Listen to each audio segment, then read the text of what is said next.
Best decision I ever made. If you can afford a new car payment, you can afford to have new, beautiful, permanent teeth, just like me. Get a free exam, CT scan, and x-rays, a $1,200 value for free. Make the call and change your life today. Call 844-4-CUNNING.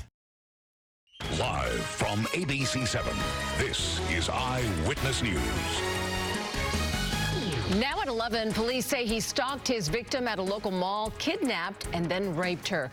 He's been arrested, but police think there may be more victims out there. Search and rescue crews scouring Mount Baldy for a hiker who's been missing since Friday. And a community in mourning as tributes continue for fallen Riverside County Sheriff's Deputy Darnell Calhoun. Another vigil set for tonight. Good morning. This is Eyewitness News at 11 a.m. live on ABC 7, Hulu, and wherever you stream.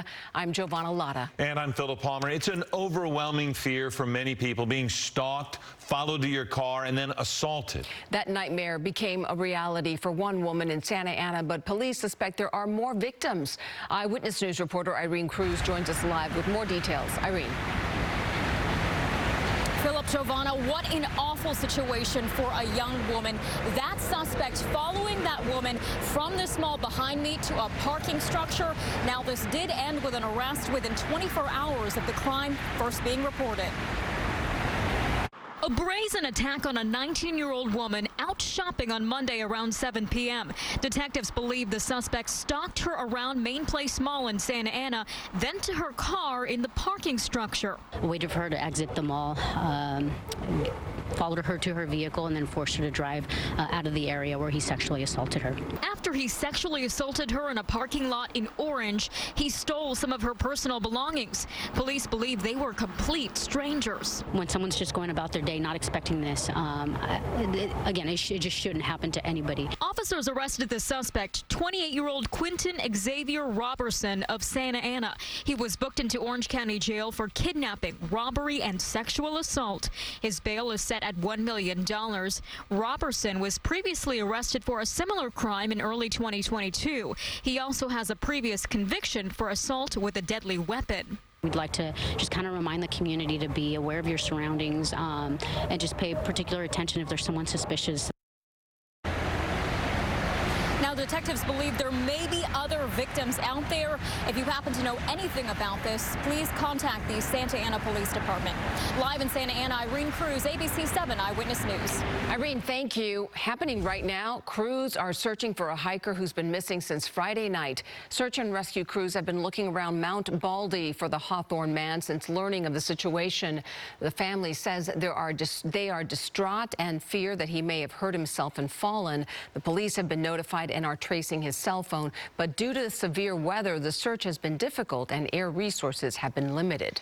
Today, a candlelight vigil is planned at Murrieta Town Square Park and Amphitheater to honor the life and service of Riverside County Sheriff's Deputy Darnell Calhoun, who was shot and killed in the line of duty.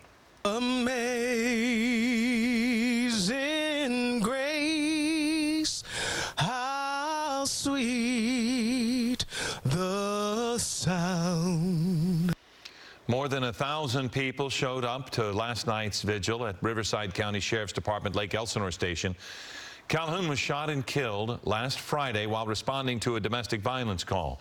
The 30-year-old deputy was a father of 2 boys with a 3rd child on the way.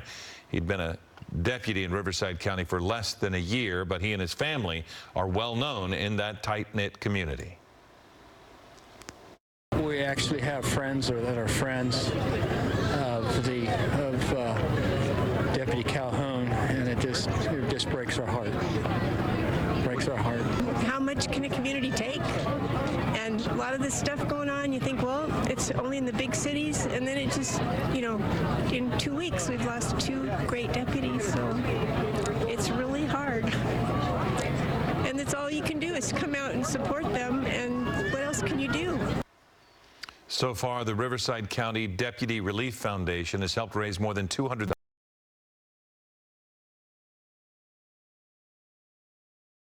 ABC7.com.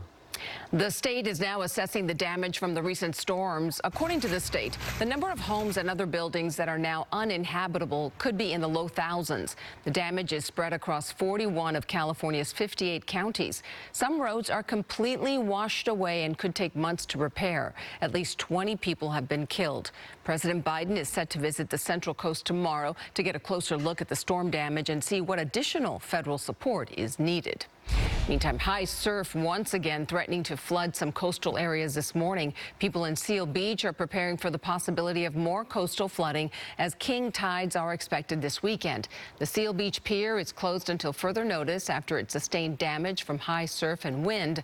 The beach was also briefly closed last week after sewage contaminated the water. And I know I'm not the only one, but this morning I had to actually defrost the windshield. There was ice on the windshield, Brianna. It's cold. I know. I dealt with that yesterday, too, and I didn't see the ice at first, and then I thought it was frost, and I turned my windshield wipers on, and it was like, I was like, no. Yeah. How was that? What was that noise? I won't repeat that, but basically, I'm sorry, apologize for the sound effects, but I will say it delayed me about 10 minutes, so while we're dealing with these cold temperatures, yeah, just make sure you try wake up a little bit earlier because that will stall you, and you want to be safe as you're heading out the door.